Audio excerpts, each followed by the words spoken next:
La vie d'une entreprise, c'est l'initiative commune des deux parties, à savoir l'instance de direction et l'ensemble du personnel. Cette maison est la vôtre. Cette maison, vous la ferez ce que vous voulez qu'elle soit. Si c'est la vôtre, donc vous avez tous la responsabilité collective de vous mettre autour de la table. Je crois que même dans le cadre du syndicalisme dans le monde, les choses évoluent.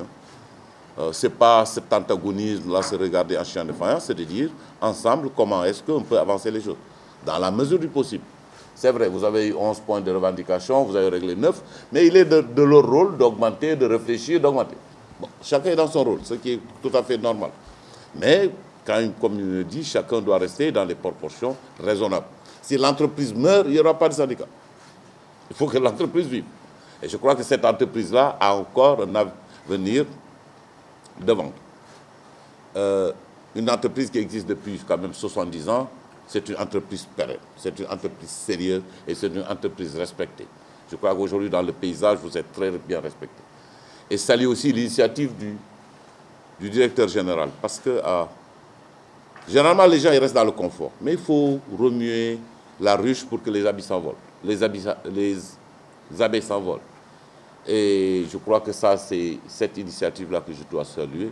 Maintenant, dans les 20 prochaines années, les 30 prochaines années, ça va être quoi? Parce qu'on est dans un monde en pleine mutation. Et je crois que déjà, il faut intégrer pour les générations futures quelles sont les orientations qui vont être prises aujourd'hui pour cette entreprise-là pour que sa pérennité continue. En tout cas, de ce point de vue, je sais que je suis qu'un bon lecteur de votre journal depuis des décennies. Et je crois qu'aujourd'hui, quand on voit la qualité de vos impressions, c'est très bien. Et pour l'impression aussi, je crois qu'on va sortir parfois forcément des réflexions purement de fonctionnaires. On a une très belle machine, mais à mon avis, elle est sous-exploitée. Prenez en ce moment la casquette de privé que vous êtes.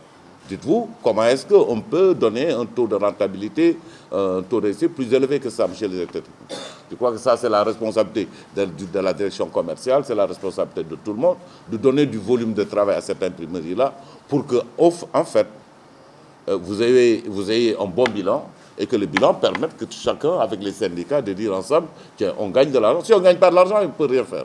Mais si on gagne de l'argent, avec ce cadre de concertation que vous avez, on peut dire qu'il faut repartager les dividendes, les excédents qu'on aurait.